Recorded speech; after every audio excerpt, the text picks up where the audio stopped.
मोहब्बत व अकीदत के साथ दुरूद पाक की डालियां मोहब्बत की थालियों में इस उम्मीद पर सजाकर पेश करें कि ज़माने से मुसलसल दर्द सुबह शाम मिलता है। दुरूद पाक पढ़ लीजिए, बहुत आराम मिलता है। पढ़िए बाबा से बुलंद, अल्लाहुम्मा सल्ली अला सय्यिदिना व मौलाना मुहम्मदिन व बारिक व सल्लिम सलातुं व सलामन अलैका या रसूल अल्लाह सल्लल्लाहु तआला अलैहि वसल्लम।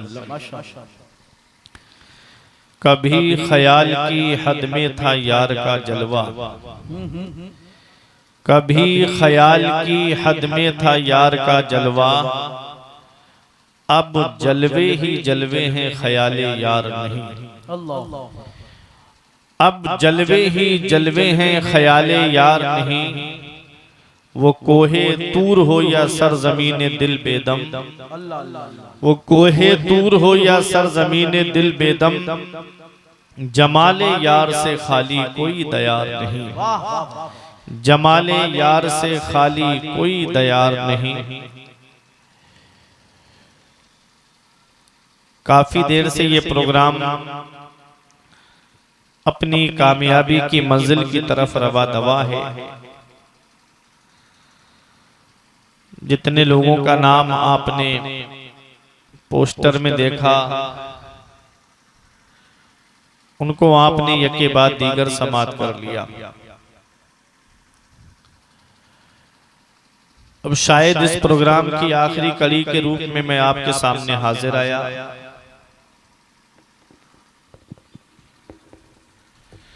साथ वालों ने यही छोड़ दिया, बेकसी यार है क्या होना है। आला हजरत का शेर है कि साथ वालों ने यही छोड़ दिया, बेकसी यार है क्या होना है। कुरान में है खुलिकल इंसानु अजूला, इंसान जल्दबाज है, उसके अंदर जल्दबाजी है। आज माहौल ऐसा बनता चला जा रहा है, जो इखलास, जो खुलूस, जो दिली लगाव जो होता है ना, वो दिली लगाव हमारे दरमियान से खत्म होता चला जा रहा है। मेरे आका हुजूर सल्लल्लाहु तआला अलैहि वसल्लम की एक हदीस पाक मुझे याद आती है। मेरे आका ने इरशाद फरमाया, उतलुब कल्बका फी सलासते मवातिन, अपने दिल को 3 जगह ढूंढो, अपने दिल को 3 जगह देखो कि वहां लगता है कि नहीं लगता है। वो 3 जगह क्या है? आका ने इरशाद फरमाया, इंदा सिमाइल कुरान, कुरान को सुनने के वक्त देखो कि तुम्हारा दिल लग रहा है कि नहीं लग रहा है। कुरान की तिलावत में तुम्हारा दिल अगर नहीं लग रहा है तो ये दिल बीमार है।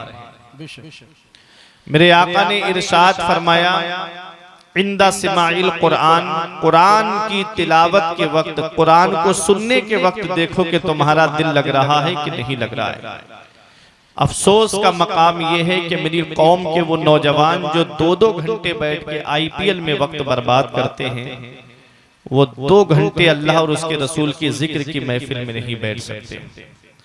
ऐसे ऐसे लोगों को भी देखा गया कि माज़ अल्लाह रमजान शरीफ के महीने में उधर मस्जिद में तरावी हो रही है और वो मैच का स्कोर देख रहा है। ऐसे ऐसे लोगों को देखा गया, माज़ अल्लाह। अब बताइए, उधर कुरान की तिलावत हो रही है और इसका दिल कुरान की तिलावत में नहीं लग रहा है, मैच के स्कोर में लगा हुआ है। तो बताओ, ऐसी कौम अगर परेशान नहीं होगी तो फिर कौन परेशान होगा? आज जो रोना रोया जा रहा है ना, मुसलमान परेशान बहुत है, मुसलमान सताया बहुत जा रहा है। याद रखो, जब भी कहता हूं या अल्लाह मेरा हाल देख, हुक्म होता है अपना नामे आमाल देख। आज हम अपने नामे आमाल में झांक के नहीं देखते।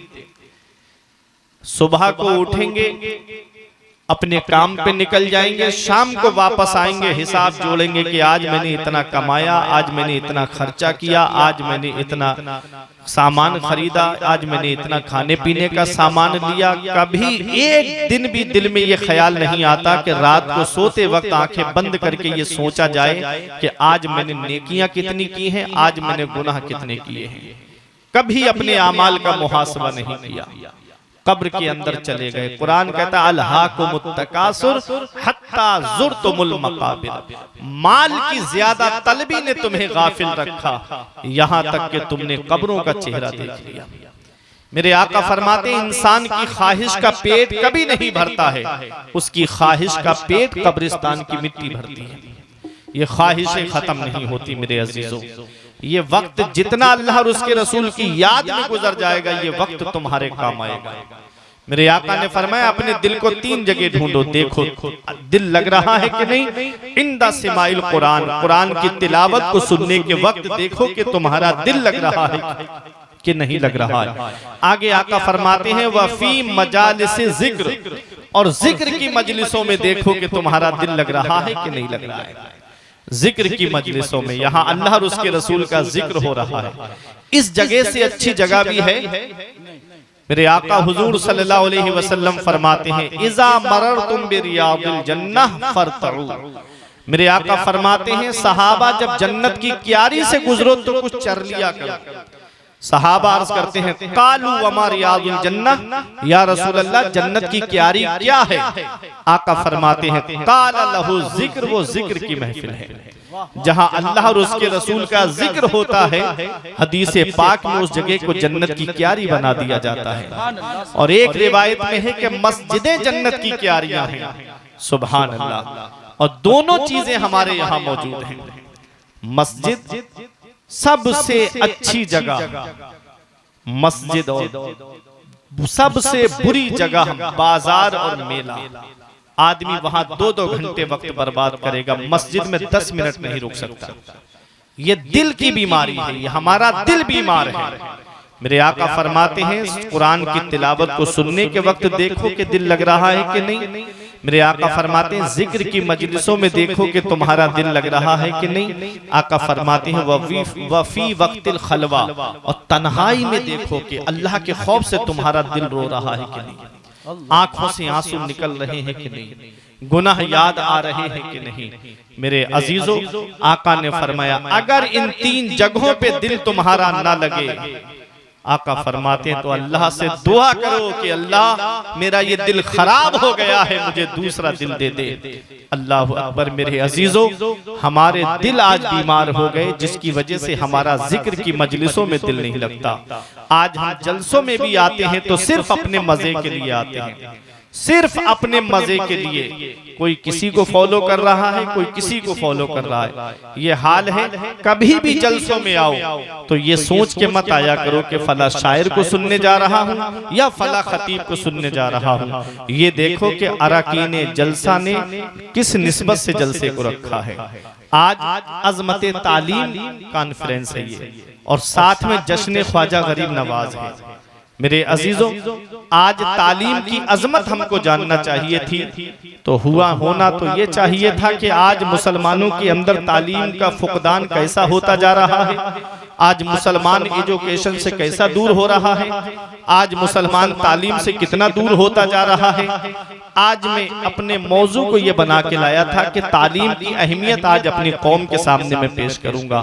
जितने लोग बैठे हैं खामोशी के साथ आप हजरात सुन लें। दुआ है परवरदिगार आलम की बारगाह में जो मैं बयान करूं, पहले मौला मुझे, बाद में आपको अमल करने की तौफीक अता फरमाए।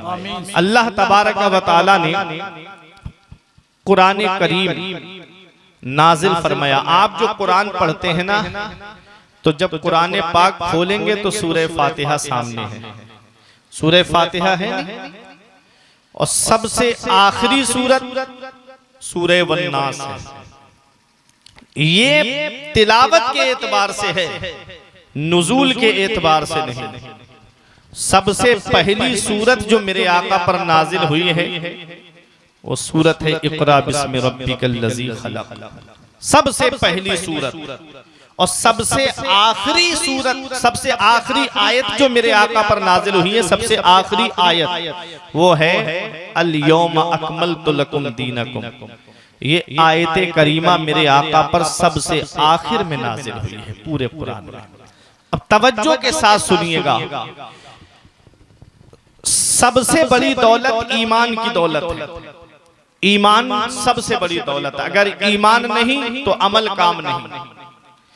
ईमान लाने के बाद में इबादत में सबसे अहम इबादत का नाम नमाज है। इबादत में सबसे अहम इबादत नमाज है। नमाज के बाद रोजा, रोजे के बाद ज़कात, ज़कात के बाद हज। अब आप देखें ये चारों जो इबादतें हैं ना, नमाज, रोजा, हज, ज़कात, तो इबादत दो तरह की, एक है इबादतें बदनिया जो बदन से इबादत की जाती है, और एक है इबादतें मालिया जो माल से अल्लाह की इबादत की जाती है। आप देखो नमाज, रोजा इबादतें बदनिया है, इसमें इंसान की मेहनत लगती है, ताकत लगती है, बदन से अल्लाह की इबादत की जाती है। ज़कात इबादतें मालिया है। हज ऐसी अल्लाह की इबादत है कि इसमें माल भी खर्च होता है और इसमें ताकत भी लगती है। एक उम्रा करने में, ये हमारे दिलशाद फारूकी साहब हैं, मदीने वाले मुस्तफ़ा का खास करम है कि हर साल नबी के रोजे पे हाजिरी देने के लिए जाते हैं। जिसे चाहा दर पे बुला लिया, जिसे चाहा अपना बना लिया। ये बड़े करम के हैं फैसले, ये बड़े नसीब की बात है। कितने लोग ऐसे हैं जिनका पासपोर्ट रखा है लेकिन उनका नंबर तक नहीं आता, और गरीब से गरीब आदमी हमने देखा है कि नबी के रोजे पे हाजिरी देने के लिए पहुंच जाता है। ये नसीब की बात है, ये इश्क की बात है। पुकारो नबी को सच्चे दिल से, नबी फरियाद को पहुंचेंगे। आला हजरत फरमाते हैं वल्लाह वो सुन लेंगे, फरियाद को पहुंचेंगे। इतना भी तो हो कोई जो आह करे दिल से, नबी को सच्चे दिल से पुकारो तो सही। हजरात तवज्जो के साथ सुनिएगा, इबादत, इबादतों में सबसे अहम इबादत का नाम है नमाज। अल्लाह ने कुरान में सबसे पहले अपने महबूब पर ये आयत नाजिल नहीं फरमाई अकीमुस सलात, नमाज कायम रखो। नमाज के बाद है रोजा। अल्लाह ने सबसे पहली आयत ये भी नाजिल नहीं फरमाई या अय्युहल्लज़ीना आमनू, ऐ ईमान वालो, कुतिबा अलैकुमुस्सियाम, तुम पर रमजान के रोजे रखने फर्ज कर दिए गए। ये भी पहली आयत आका पर नाजिल नहीं हुई। रोजे के बाद में है ज़कात, वातु ज़कात, ये भी नाजिल नहीं हुई। ज़कात के बाद में हज, वलिल्लाहि अलन्नासि हिज्जुल बैति मन इस्तताअ इलैहि सबीला, कि जो वहां जाने की इस्तिताअत रखता है उस पर हज करना फर्ज है। ये भी आयत आका पे पहले नाजिल नहीं हुई। सबसे पहली आयत जो नाजिल होती है इक़रा, पढ़िए, पढ़िए, पढ़िए। सबसे पहली आयत पढ़ने के ताल्लुक से आका पे नाजिल हो रही है। क्या मतलब है? मतलब ये है महबूब जब तुम्हारी उम्मत के पास में तालीम होगी तो वो नमाजों के करीब होंगे, जब उनके पास तालीम होगी तो वो रोजे के करीब होंगे, जब उनके पास तालीम होगी तो वो ज़कात अपने माल की निकालेंगे, जब उनके पास तालीम होगी तो वो हज को उसके अरकान के साथ में अदा करेंगे। और आज तालीम से हम दूर होते जा रहे हैं, आज एजुकेशन से हम दूर होते जा रहे हैं, आज हम शिक्षा से दूर होते जा रहे हैं। वो कौम जिसके पैगंबर पे सबसे पहली वही पढ़ने के ताल्लुक से आई है, आज उसी कौम के नौजवान आज कोई फिल्में देखता नजर आता है, कोई गाने सुनता नजर आता है। कभी कभी गैर मुस्लिमों की बस्ती से निकलो तो उनके बच्चे किताबें लेके पढ़ते नजर आते हैं, और मुसलमानों की बस्तियों से गुजरो तो 4-4, 5-5 लड़कों की टोली बनी हुई नाली के करीब मच्छरों से कटवाते रहेंगे, और बैठ करके कोई पबजी खेल रहा है, कोई फ्री फायर में लगा हुआ है, कोई इंस्टा चला रहा है, कोई फेसबुक चला रहा है, कोई व्हाट्सएप पे तस्वीरें इधर उधर शेयर करने में लगा हुआ है, कोई आईपीएल देखने में मस्त है, कोई फिल्में देखने में मस्त है। ये हाल आज हमारी कौम का होता जा रहा है। सेक्टर ब्यूरो की रिपोर्ट के मुताबिक 85% मुसलमान तालीम याफ्ता नहीं है, 85% मुसलमान पढ़ा हुआ नहीं है, क्योंकि मेरी कौम का नौजवान जानता है ना, मेरे बाप के पंचर जोड़ने की दुकान है, उसके मरने के बाद मुझे ये दुकान ही पे तो बैठना है। वो जानता है ना कि मेरे बाप के पान लगाने की दुकान है, उसके मरने के बाद मुझे इसी दुकान पे बैठना है। वो जानता है ना कि मेरा बाप चाय बेचता है, मेरे बाप के मरने के बाद मुझे इसी चाय की टपरी पे तो बैठना है। कब तक दूसरों की गाड़ियों के पंचर जोड़ते रहोगे? कब तक दूसरों के आगे से प्लेटें उठा के रखते रहोगे? मेरे अजीजों तालीम हासिल करो। जब एजुकेशन तुम्हारे पास में होगा, जब तालीम तुम्हारे पास में होगी, जब शिक्षा तुम्हारे पास में होगी। अभी तुमने देखा नहीं 2025 में तकरीबन 25 बच्चों ने जो मदरसे में तालीम हासिल करते थे उन्होंने नीट परीक्षा को पास किया है। मेरे अजीजों जरा देखो, आओ जरा निकल करके दीनी तालीम हासिल करने के बाद आओ कॉलेज की तरफ आओ, आओ यूनिवर्सिटीज की तरफ आओ, आओ ये कॉलेज के रास्ते तुम्हारा इंतजार कर रहे हैं। हमने तो ये देखा है कि बच्चा हाफिज कुरान बन गया, बच्चा आलिम दीन बन गया। अब उसकी ये सोच बनती चली जाती है कि मुझे खिताबत का मिंबर मिल जाए। कोई सोचता है मेरी आवाज अच्छी है, बस मैं शायर इस्लाम बन जाऊं। मेरे अजीजों ये अच्छे काम है, मैं मानता हूं ये अच्छे काम है। कोई सोचता है कि मैं फला मस्जिद में इमामत करूं, कोई सोचता है कि मैं मदरसे में बैठ के पढ़ाऊं। ये आला मनसब है, मैं इसका इनकार नहीं करता, ये मनसब बड़े मनसब है। लेकिन अब मस्जिदें इतनी ज्यादा नहीं है जितने कुरान के हाफिज पैदा हो रहे हैं। अब मस्जिदें इतनी ज्यादा नहीं है जितने उलमाए किराम की दस्तारें होके आ रही है। मेरे अजीजों, तो मैं आपको एक पैगाम देना चाहता हूं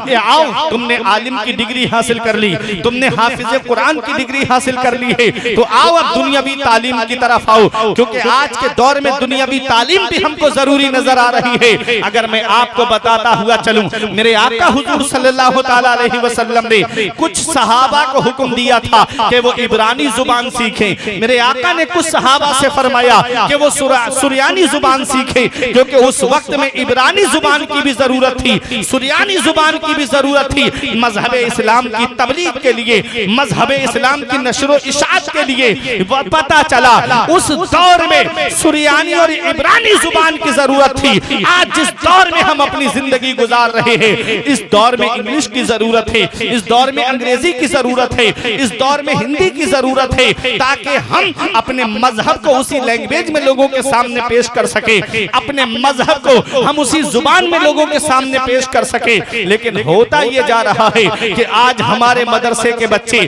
के दुनियावी तालीम की तरफ रुख करते नजर नहीं आते। अरे आओ डॉक्टरेट की तरफ आओ, आओ इंजीनियरिंग की तरफ आओ। आज भी कौम चाहती है कि उसे ऐसा साफ सुथरा वकील मिल जाए जो किसी जानी का मुकदमा ना लड़े, जो किसी दहशतगर्द का मुकदमा ना लड़े। जब कुरान के हाफिज होगे तुम, जब आलिम दीन होगे तुम, तो किसी दहशतगर्द का मुकदमा नहीं लड़ोगे, किसी जानी का मुकदमा नहीं लड़ोगे, किसी बलात्कारी का मुकदमा नहीं लड़ोगे। आज भी कौम चाहती है कि उसे साफ सुथरा इंजीनियर मिल जाए। जब एक हाफिज कुरान इंजीनियर बनेगा, जब एक आलिम दीन इंजीनियर बनेगा, तो कभी भी वो मोरबी जैसे पुलों को पास नहीं कराएगा। मेरे अजीजों, याद रखना, इल्म हासिल कर लिया तुमने, तालीम हासिल कर ली तुमने, एजुकेशन तुमने पा लिया है, तो आओ अब दुनियावी तालीम की तरफ आओ। आप देखते हुए चलो, मैं आपको बताता हुआ चलूं, हाफिज कुरान से अच्छा जहन किसके पास होगा, आलिम दीन से अच्छा जहन किसके पास होगा। अरे पूरा कुरान जो जुबानी याद कर ले और एक बैठक में पूरा कुरान सुना दे, उनसे अच्छा जहन किसके पास होगा। बताओ मेरे अजीजों, जो कई हदीसों को जुबानी याद कर ले, उनसे अच्छा जहन किसके पास होगा। मैं आपको बताता हुआ चलूं, अरे 17 लाख हदीसें याद करने वाले हमारी जमात में मौजूद है। 2 लाख मौजू हदीस याद करने वाले हमारी जमात में है, ताकि कोई मौजू हदीस बयान करे तो हम उसका मुंह तोड़ जवाब दे सके। मेरे अजीजों, इमाम आजम अबू हनीफा का नाम आपने सुना है। इमाम आजम अबू हनीफा के पास में एक औरत अपने 8 साल 7 या 8 साल के लड़के को लेकर आई, कहती है हजरत मेरे बच्चे का अपने मदरसे में दाखिला ले लो। छोटा सा बच्चा था। इमाम आजम अबू हनीफा ने सोचा कि ये बच्चा अभी कम उम्र है, कभी कभी कुछ बच्चे फितने का सबब बन जाते हैं, आजमाइश का सबब बन जाते हैं। मेरे इमाम ने हिकमत अमली से काम लिया, फरमाया माई मेरे मदरसे में उनका दाखिला होता है जो कुरान हिफ्ज करके आते हैं, जो हाफिज कुरान बन के आते हैं। मेरे इमाम ने ये सोचा कि ये बच्चा मदरसे में पढ़ेगा, 3 साल लग जाएंगे इसको कुरान के हिफ्ज करने में। मेरे इमाम ने सोचा बालिग भी हो जाएगा, कोई मसला नहीं बनेगा। माई की आंखों में आंसू आ गए। बच्चे ने अपनी माँ को रोते हुए देखा कि माँ की आंखों में आंसू। इमाम कह रहे हैं हाफिज कुरान बना के लाओ, फिर मेरे मदरसे में दाखिला करना।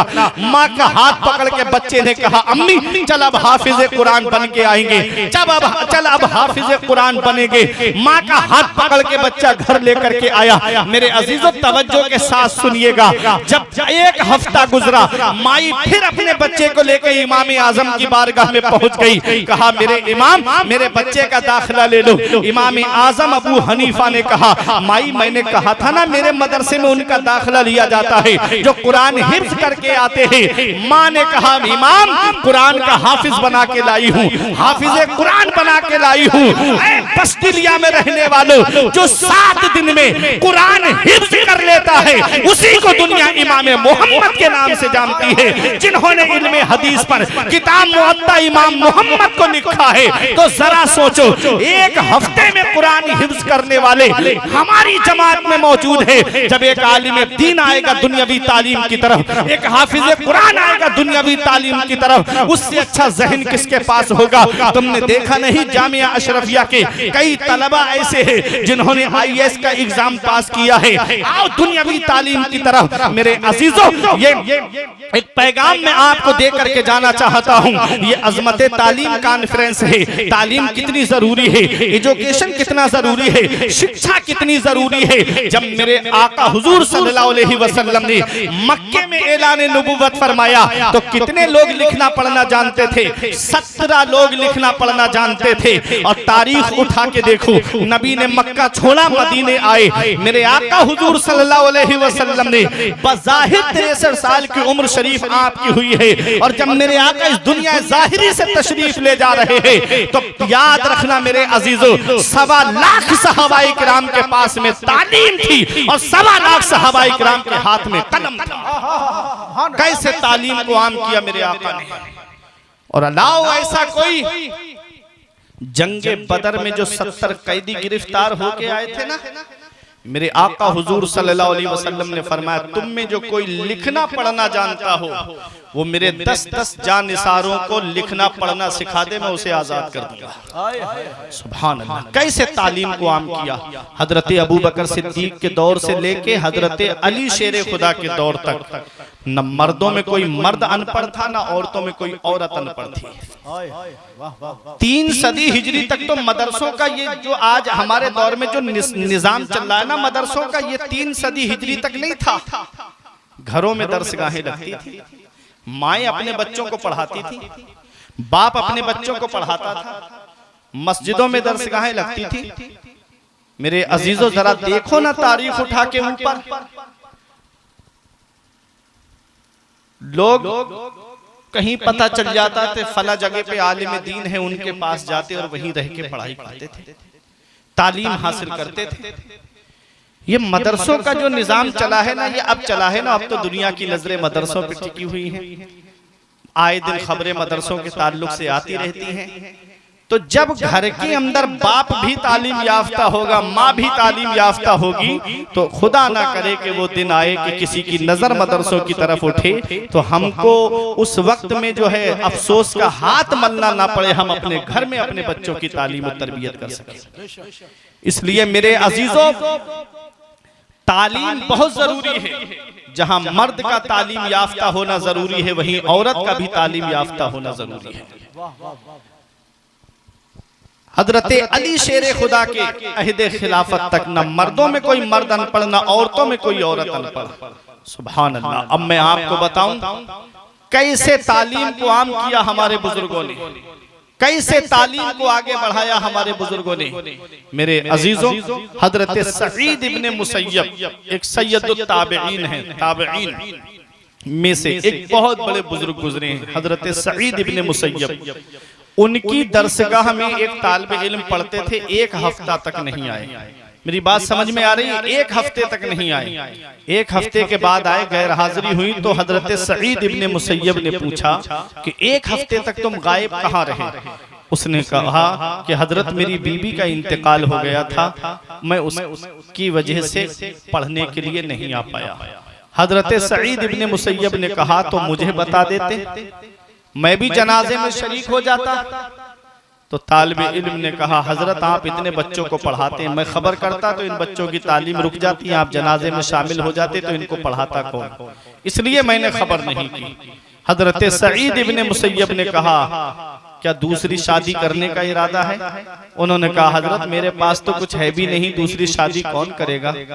सईद इब्ने मुसय्यब ने कहा कि तुम यहीं रुको। अपने घर में गए, अपनी बेटी से इजाजत ली और आकर के मजलिस में तमाम तलबा को जमा करके कहा कि तुम मेरी बेटी से निकाह कर लो, तुम मेरी बेटी से निकाह कर लो। हजरत सईद इब्ने मुसय्यब सैयदुत ताबिईन हैं, सुभान अल्लाह। वो कहते हैं कि तुम मेरी बेटी से निकाह कर लो। हजरत सईद इब्ने मुसय्यब से जब ये सुना तो वो राजी हो गए। उनका नाम था हजरत अबू बुदाआ। हजरत अबू बुदाआ कहते हैं हजरत 3 दिरहम है मेरे पास में, उसके अलावा मेरे पास कुछ नहीं है। उन्होंने निकाह कर दिया। निकाह करने के बाद में वो घर चले गए। रात में जब वो अपने घर में थे तब हजरत सईद इब्ने मुसय्यब अपनी बेटी को लेकर के उनके दरवाजे पर गए और जब दरवाजा खटखटाया अंदर से आवाज आई, कौन? कहा सईद। कहा कौन सईद? कहा सईद इब्ने मुसय्यब। चौंक गए, मेरे उस्ताद आए हैं। अल्लाहु अकबर। दरवाजा खोला, कहा हजरत आप यहाँ, मुझे बता देते मैं आपकी बारगाह में आ जाता। हजरत सईद इब्ने मुसय्यब ने कहा तुम्हारा निकाह हो गया है, मैंने सोचा लाओ मैं अपनी बेटी को रुखसत करके तुम्हारे घर पे पहुंचा दूं। हजरत सईद इब्ने मुसय्यब ने कहा ये मेरी बेटी है, इसको घर के अंदर करो। हजरत सईद इब्ने मुसय्यब की बेटी घर के अंदर चली गई। अबू बुदाआ छत पे खड़े हुए और तमाम मोहल्ले वालों को आवाज दे के कहा लोगों, मेरे उस्ताद ने हजरत सईद इब्ने मुसय्यब ने अपनी बेटी के साथ में मेरा निकाह कर दिया है। ये ऐलान किया और ये ऐलान इसलिए कर रहा हूं ताकि सुबह को कोई तुम में से देखे तो ये ना कहे कि अबू बुदाआ के घर में कोई गैर महरम औरत हैगी। इसलिए मैं तुम लोगों को बता रहा हूं कि मेरे उस्ताद ने मेरा निकाह कर दिया है। हजरत अबू बुदाआ के वालिदैन को पता चला, जो दूसरे घर में रहते थे वो आए और आके कहा तुमने हमें बताया भी नहीं। तो कहा लाओ हम अब इनको दुल्हन बनाएंगे और जिस तरीके से जो रस्म रिवाज चल रहे हैं उस तरीके से हम इनकी रुखसती करेंगे। अल्लाह अकबर। मेरे अजीजों, आप सोचते हो कि हजरत सईद इब्ने मुसय्यब की बेटी ऐसी ही होगी कि जिनके लिए कोई रिश्ता नहीं आ रहा होगा? उस वक्त का जो खलीफा था ना, उसके लड़के का रिश्ता आया हजरत सईद इब्ने मुसय्यब की बेटी के लिए, लेकिन आपने कहा कि मैं खलीफा के घर में अपनी बेटी का निकाह नहीं करूंगा।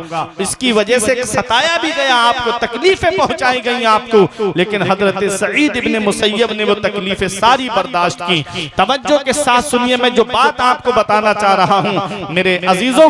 हजरत सईद इब्ने मुसय्यब के शागिर्द हजरत अबू बुदाआ सुबह को जब पढ़ने के लिए जाने के लिए अपनी किताबें उठा करके अपने उस्ताद की दरसगाह की तरफ आने का इरादा करते हैं, तब उनकी बीवी ने कहा मेरे शौहर कहाँ जा रहे हो?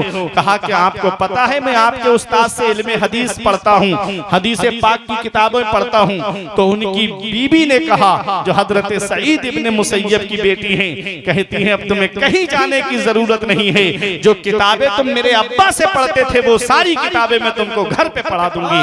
अल्लाह अकबर। इल्म देखें, तालीम देखें मेरे अजीजों। जब ऐसे घर होते हैं तब उन घरों में जो बच्चे आते हैं ना, वो अपने वक्त के फकीह होते हैं। मेरे अजीजों, जरा याद रखो, अपने घरों के अंदर दीनी माहौल पैदा करो, अपने घरों के अंदर दीनी तालीम का माहौल पैदा करो। आज हमारे घरों के अंदर से तालीम उठती जा रही है। हमारी बहन बेटियों को सीरियल देखने से फुर्सत नहीं है, वो क्या बच्चों की तालीम और तरबियत करेंगे? 7 या 8 साल तक कोई ऐसा स्कूल बना ही नहीं है जो बच्चों की तरबियत कर दे। ये INC, KG, UKG ये तो सिर्फ कमाई के जरिए बना दिए हैं आदमी ने। सबसे पहली दरसगाह माँ की गोद होती है, जो बच्चे को जैसी चाहोगे वैसी तरबियत करोगे। मेरे अजीजों, मैं आपसे पूछना चाहता हूँ, बच्चा अपने बाप को देखता है वही अदाओं को अपनाता है। बच्चा जैसा माँ को करते हुए देखता है बच्चा वैसी ही हरकतें करता है। अगर माँ मोबाइल चलाएगी तो बच्चा भी मोबाइल चलाएगा, अगर माँ सीरियल देखेगी तो बच्चा भी उस पे कार्टून देखता हुआ नजर आएगा। यही वजह है। और आजकल के माँ बाप आराम के लिए, सुकून के लिए बच्चे को मोबाइल दे दिया, वो एक कोने में लेट करके मोबाइल देख रहा है, जिसकी वजह से आज हमारे बच्चे अखलाक से दूर होते जा रहे हैं, हमारे बच्चे तालीम और तरबियत से दूर होते जा रहे हैं। मेरे अजीजों, आज हमको अपने घरों का जायजा लेना है, आज हमको अपने घरों का माहौल देखना है। मेरे आका फरमाते हैं कुल्लुकुम राइन व कुल्लुकुम मसऊलुन अन रइयतिही, तुम में का हर शख्स जिम्मेदार है और अल्लाह क़यामत के दिन हर शख्स से उसकी जिम्मेदारी के बारे में पूछेगा। बाप औलाद का जिम्मेदार है, मेरे अजीजों, बड़ा भाई छोटे भाई बहनों का जिम्मेदार है, शौहर बीबी का जिम्मेदार है, शरीयत के अहकाम पहुंचाने के एतबार से बस्ती का आलिम या मस्जिद का इमाम अपनी बस्ती वालों का जिम्मेदार है। हर शख्स को अपनी जिम्मेदारी बखूबी निभाना चाहिए। तालीम के करीब करो अपने बच्चों को और दीनी तालीम के करीब करो। मेरे अजीजों, हजरत अब्दुल्लाह इब्ने मसूद फरमाते हैं मन अरादल इल्म फअलैहि बिल कुरान, जो तालीम का इरादा करे उसे चाहिए कि वो पहले कुरान की तालीम हासिल करे, उसे चाहिए कि वो पहले अपने मजहब की तालीम हासिल करे। आज जो हमारे मुस्लिम बेटियां, अक्सर मुस्लिम बेटियां, आप देखो जरा तारीख में सोशल मीडिया पे आप उठा करके देखो कितनी मुस्लिम बेटियां आज इर्तिदाद की तरफ चली गई, एक आंसू हमारी आंख से नहीं निकलता। कितनी मुस्लिम बेटियां मुर्तद्दा हो गई, एक आंसू हमारी आंख से नहीं निकलता। वजह क्या है? ये हम सोचते हैं ना कि ये हमारे घर का मामला थोड़ी है, ये हमारी बस्ती का मामला थोड़ी है, अरे ये मामला तो फला जगह का है। कहीं ऐसा न हो ये आग लगते लगते हमारे घर तक पहुंच जाए और फिर इसका बुझाना मुश्किल हो जाए। मेरे अजीजों, आज मैं आपको बताता हुआ चलूं, जो आज हमारी मुस्लिम बेटियां जो इर्तिदाद की तरफ जा रही हैं, उसमें सबसे बड़ी लापरवाही माँ बाप की है। और वो माँ बाप की लापरवाही क्या है? हमने बचपन ही से अपनी बच्ची को जो है सिर्फ दुनियावी तालीम में डाला और वहां पर मखलूत तालीम चल रही है। लड़का और लड़की एक साथ मिलकर के तालीम हासिल कर रहे हैं। कोचिंग सेंटरों में देखो तो एक साथ मिलकर के तालीम हासिल की जा रही है। बताओ, आग और पेट्रोल एक साथ जमा हो सकता है? हरगिज जमा नहीं हो सकता। उसकी वजह यह है, यहाँ रोना अफसोस होता है मुझे अपनी कौम के उन अमीरों पर, अपने कौम के उन पैसे वालों पर जो अपना पैसा शादियों में तो लुटाएंगे, जो अपना पैसा बच्चों के बर्थडे पे तो खर्च करेंगे, लेकिन इतना पैसा होने के बावजूद कोई एक स्कूल ऐसा नहीं डाल सकते कि जिसमें सिर्फ लड़कियां तालीम हासिल करें। एक स्कूल ऐसा नहीं डाल सकते कि जिसमें सिर्फ लड़के तालीम हासिल करें, ताकि लड़के और लड़कियां जब अलग तालीम हासिल करेंगे तो उनका ईमान भी महफूज रहेगा, उनका अकीदा भी महफूज रहेगा और वो जब तालीम हासिल करके जाएंगे तो पर्दे का भी ख्याल रखेंगी। मेरी माँ और बहनें, मेरे अजीजों, याद रखिएगा, आज एक पैगाम देकर के गुजरना चाहता हूँ। जो तालीम से आज हमारे घरों का माहौल बिगड़ता जा रहा है, तालीम न होने की वजह से, एजुकेशन न होने की वजह से, शिक्षा न होने की वजह से कितने घर ऐसे हैं जिन घरों के अंदर का माहौल आप देखोगे तो आंखों से आंसू निकलेंगे कि ये मुसलमानों के घर हैं। डॉक्टर इकबाल ने बहुत पहले कहा था, वज़ा में तुम हो नसारा तो तमद्दुन में हुनूद।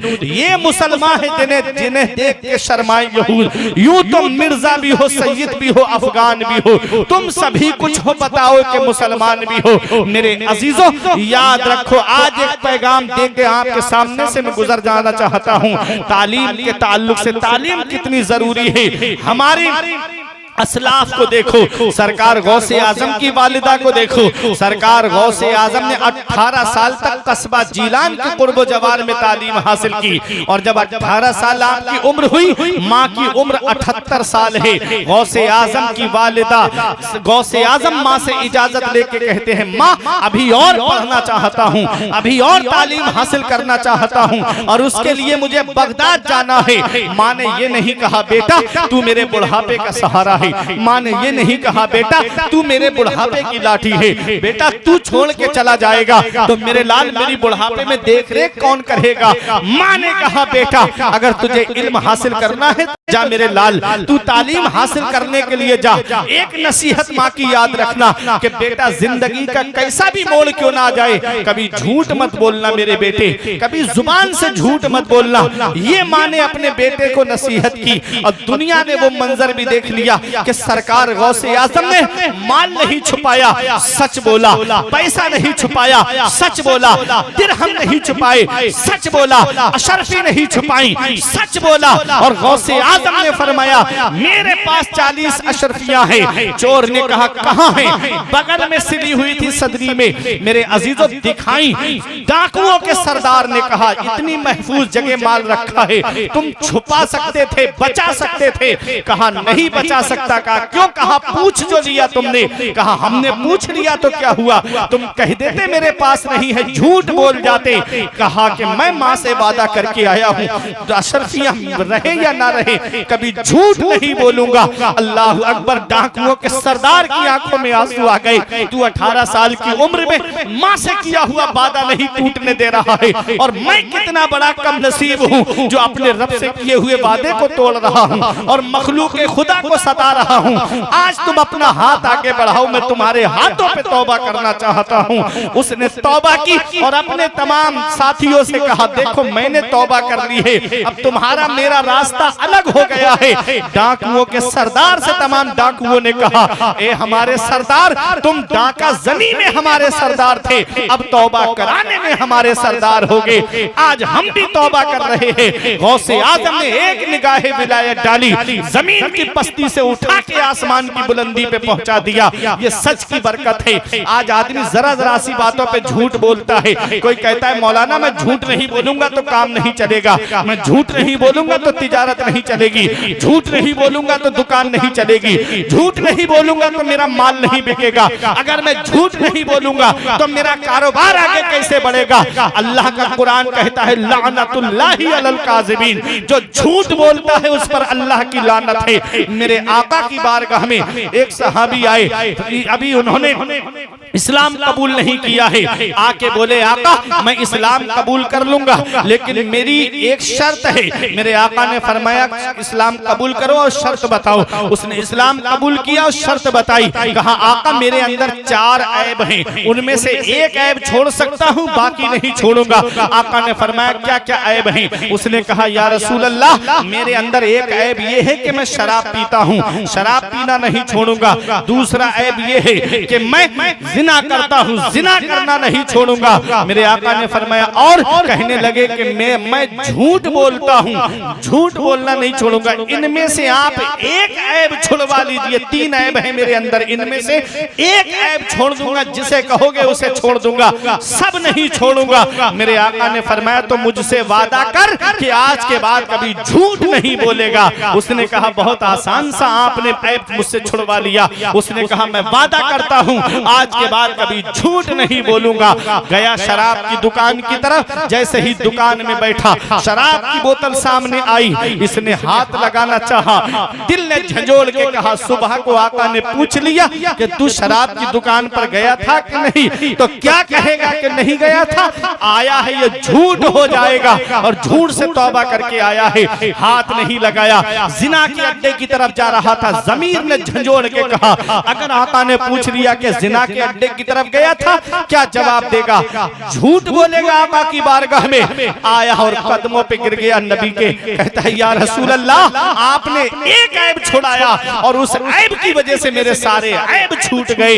एक गुनाह से मैंने तौबा की, मेरे सारे गुनाह धुल गए। अल्लाह अकबर। मेरे अजीजों ये सच की बरकत है। झूठ से कितने गुनाह जन्म देते हैं। झूठ उसको कहते हैं जो अपनी जगह ठहरे नहीं, अपनी जगह रुके नहीं। आदमी बहाने पे बहाने बनाता चला जाएगा, झूठ रुकता नहीं है। सच से कहते हैं जो एक जगह ठहर जाता है। मेरे अजीजों तवज्जो के साथ सुनिएगा। सरकार गौसे आजम बगदाद में तालीम हासिल करने के लिए आए और कितनी परेशानियां उठाई। सरकार गौसे आजम ने तालीम हासिल करने में कितनी दिक्कतों का सामना किया। सरकार गौसे आजम ने तालीम हासिल करने में मेरे अजीजों खुद मेरे गौस फरमाते हैं मैं मैंने दरख्तों के पत्ते खा के गुजारा किया, मैंने दरख्तों की छाले खा करके गुजारा किया।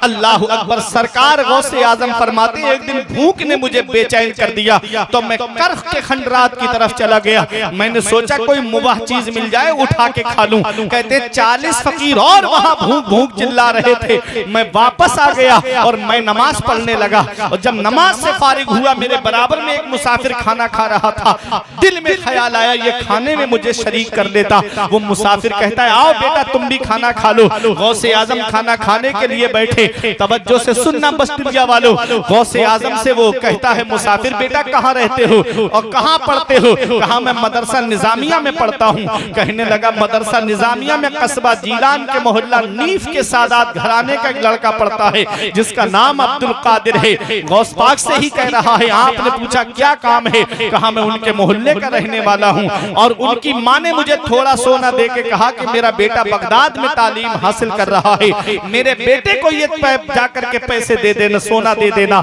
ताकि मेरे बेटे के खर्चे में काम आए। सरकार गौसे आजम ने वो सोना लिया। उसने कहा बेटा मैं मेरे पास पैसे खत्म हो गए तो मैंने थोड़ा सोना तुम्हारा बेच के ये खाना खरीद लिया है, बेटा मुझे माफ कर देना, मैंने तुम्हारे सोने से ये खाना खरीदा है। मेरे अजीजों ये गौसे आजम का दिल है कि जिस अगर माइल भी होता है तो अपने ही खाने की तरफ माइल होता है, किसी और के खाने की तरफ माइल नहीं होता है। सरकार गौसे आजम ने वो सोना लिया और उससे खाने पीने का सामान खरीदा और उन फकीरों पे जाके खर्च कर दिया जो भूख भूख चिल्ला रहे थे। ये सरकार गौसे आजम है। फाके किए गौसे आजम ने मगर इल्म हासिल किया।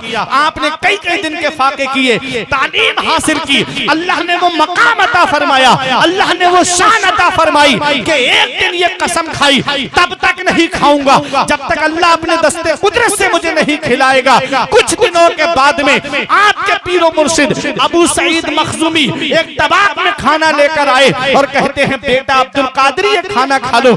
आपने खाने को हाथ नहीं लगाया, गैब से आवाज आती है या अब्दुल कादिर जिलानी बिहक्की अलैका कुल व बिहक्की अलैका इशरब। ऐ अब्दुल कादिर जिलानी तुझे मेरे इज्जत और जलाल की कसम तू खा ले, तुझे मेरे इज्जत और जलाल की कसम तू पी ले। आला हजरत की नजर पड़ी, बरेली से पुकार उठे, कसमें दे दे के खिलाता है पिलाता है तुझे, कसमें दे दे के खिलाता है पिलाता है तुझे, प्यारा अल्लाह तेरा चाहने वाला तेरा, सुभान अल्लाह, प्यारा अल्लाह तेरा चाहने वाला तेरा।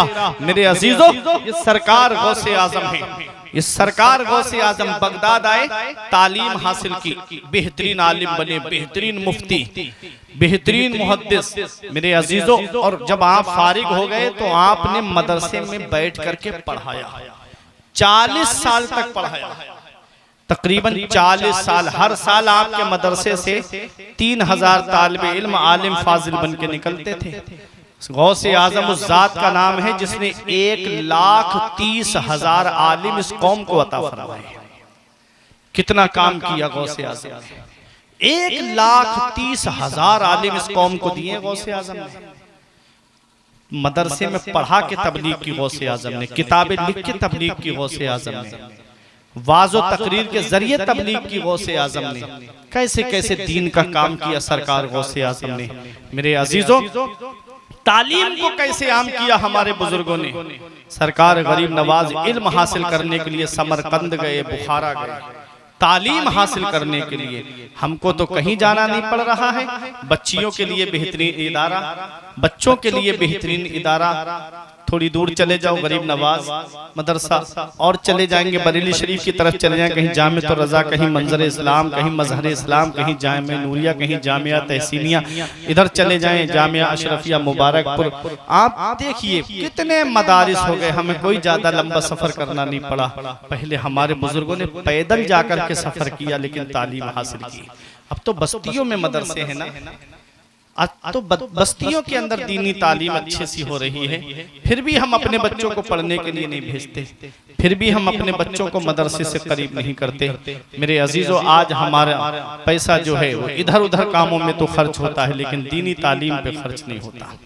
अफसोस का मकाम है मेरे अजीजों, अफसोस का मकाम है। हमें अपना पैसा दीनी तालीम पे खर्च करना चाहिए। अगर एक पैसे से भी अगर तुम्हारे कोई बच्चा आलिम दीन बन गया या हाफिज कुरान बन गया या कहीं लड़कियों के मदरसे में एक बच्ची भी अगर आलिमा बन गई तो मेरे अजीजों कितनी तालीम को वो आम करेगा, कितनी तालीम को वो आम करेगी, कितने बच्चे पढ़ेंगे, उसका सवाब पैसा खर्च करने वाले के नाम आमाल में लिखा जाएगा। मेरे आका ने फरमाया ना, ला तज़ूलु क़दमा अब्दिन हत्ता युसअला अन अर्बईन। आका फरमाते हैं क़यामत के दिन बंदा हिसाब की जगह से 1 इंच नहीं हट सकता जब तक 4 सवालों के जवाब नहीं देगा।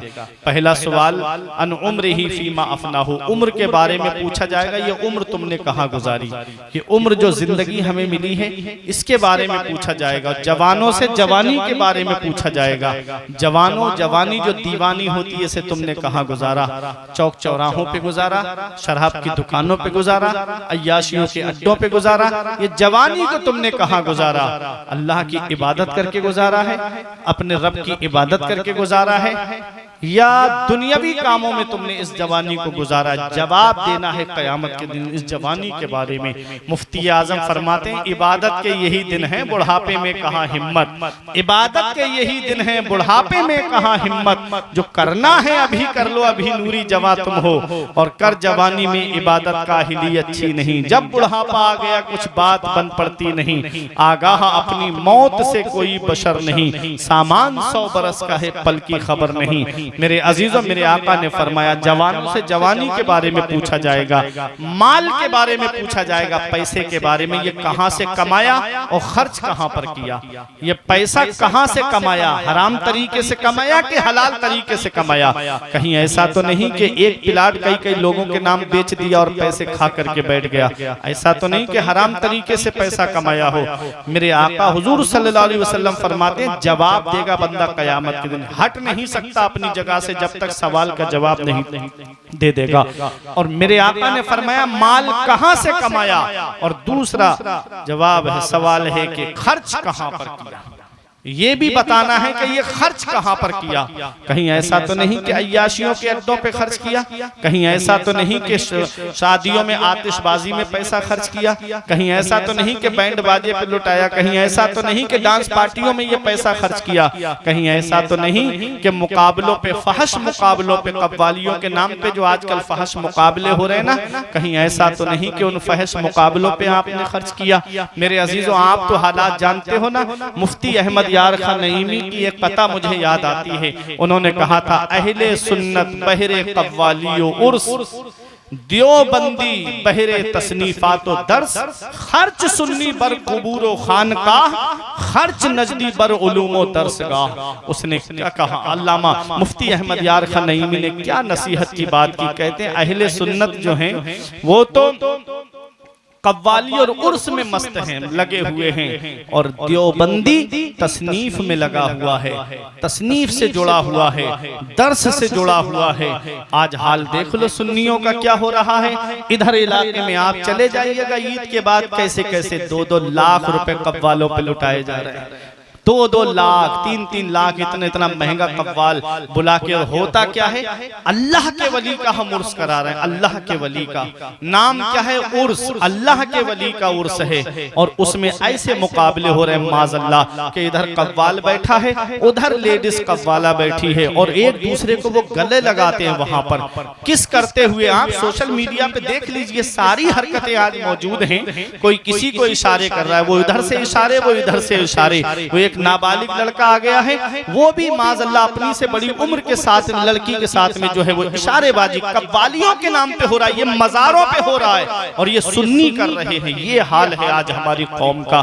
क्या इसका जवाब नहीं देना क़यामत के दिन? क्या इसका हिसाब नहीं देना क़यामत के दिन? अगर कोई आलिम समझाने के लिए कौम को आ जाए, और वो आ जाए नसीहत के लिए कि उसके दरवाजे के सामने गाने बजाए जाए, जोर जोर से डीजे बजाए जाए, और वो समझाने के लिए निकल आए, तो उसके नाम की उल्टी FIR करा दी जाए ताकि ये जेल चला जाए। ये हाल हो गया आज हमारी कौम का कि आलिम समझाने आ रहा है तो उल्टा उसके खिलाफ जो है वो रिपोर्टें की जा रही है। ये हाल आज हमारी कौम का है।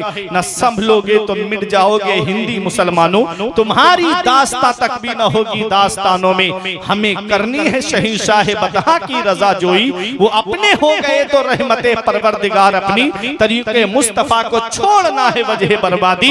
इसी से कौम दुनिया में हुई बेइक्तिदार अपनी। जो लाखों रुपये जो आज कव्वालियों के नाम पे खर्च किए जा रहे हैं, क्या उसे तालीम पे खर्च नहीं किए जा सकते? क्या उस बस्ती में कोई गरीब बच्चा नहीं होगा जिसके पास इतने पैसे नहीं कि वो अपने बच्चे को पढ़ा सके, वो अपनी बच्ची को आला तालीम दिला सके? क्या वो कमेटी मिलके उस बच्चे की तालीम का खर्चा नहीं उठा सकती? क्या उसकी पढ़ाई का खर्चा नहीं उठा सकती? कितनी मुस्लिम बेटियां गांव के अंदर ऐसी बैठी हैं कि बाप के पास इतनी दौलत रही कि वो बच्चियों के हाथ पीले कर सके, उनका निकाह कर सके। आज जहेज की लंबी लंबी डिमांडों की वजह से कितनी बेटियां घरों में आंसू बहा रही हैं। क्या कोई कमेटी ऐसी नहीं कि जो उन बच्चियों के निकाह की जिम्मेदारी उठा ले? खर्च करेंगे तो ऐसे कामों में खर्च करेंगे जो गुनाह के काम है।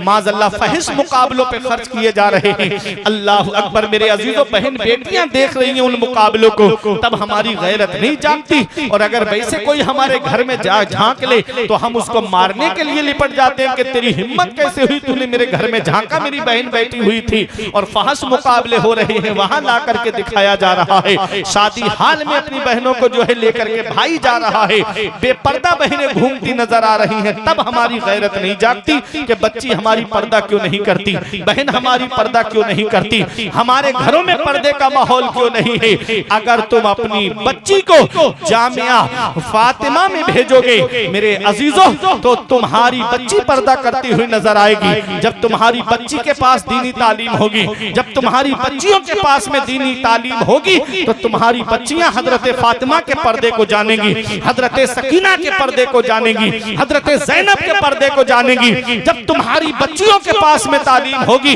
तो वो जानेंगी कि हजरत फातिमा का पर्दा क्या है, जिन्होंने अपने शौहर अली को वसीयत की थी, मेरे शौहर जब मेरा इंतकाल हो जाए तो मेरा जनाजा रात के अंधेरे में निकालना।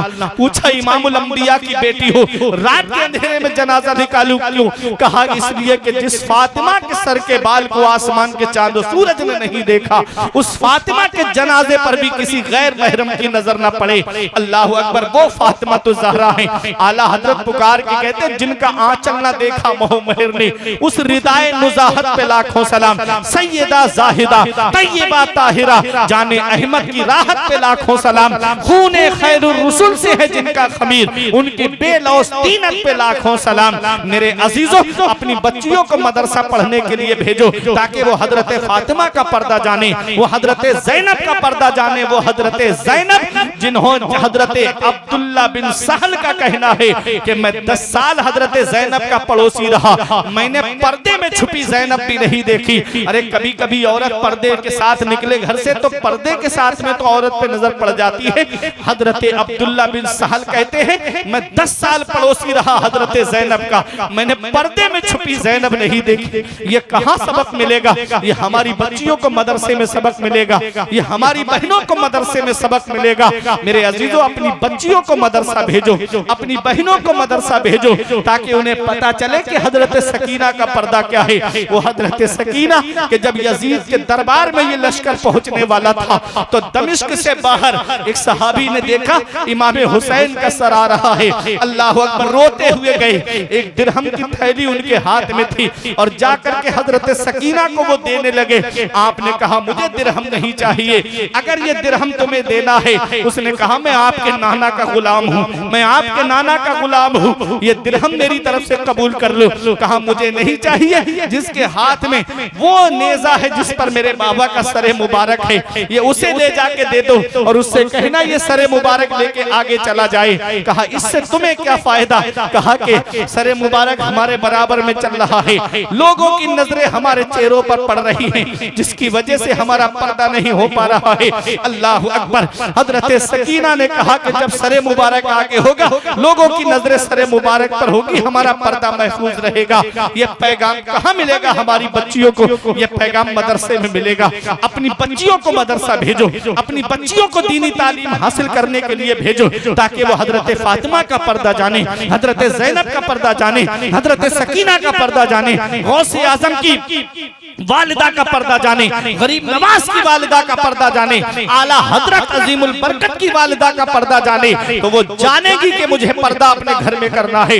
महरम से पर्दा नहीं है, गैर महरम से पर्दा है। अब गैर महरम में कौन कौन है वो जानेगी कहाँ? ये मदरसे में जानेगी। जब उन्हें दीनी तालीम हासिल करने भेजोगे तब वो अपने घर के अंदर पर्दा करेगी। और मेरी बहन बेटियों को एक पैगाम दे दो, और ये पैगाम दिल की तख्ती पे वो लिख ले कि अगर तुम बेपर्दा रहोगी तो मुंबई की आवारा खुश होंगी, अगर तुम बेपर्दा रहोगी तो मुंबई की वो आवारा खुश होंगी, और अगर तुम पर्दे के साथ रहोगी तो फातिमा तो ज़हरा तुमसे खुश होंगी, हजरत फातिमा तुमसे खुश होंगी, हजरत ज़ैनब तुमसे खुश होंगी, हजरत सकीना तुमसे खुश होंगी। और कयामत का दिन होगा, कयामत का वो हौलनाक मंजर होगा जहां हजरत फातिमा 70,000 हूरों के झुरमुट में जन्नत में जा रही होंगी। तो जो हजरत फातिमा के किरदार को अपनाएंगी, हजरत फातिमा उन्हें छोड़कर नहीं जाएंगी, अपने साथ में जन्नत लेकर के जाएंगी।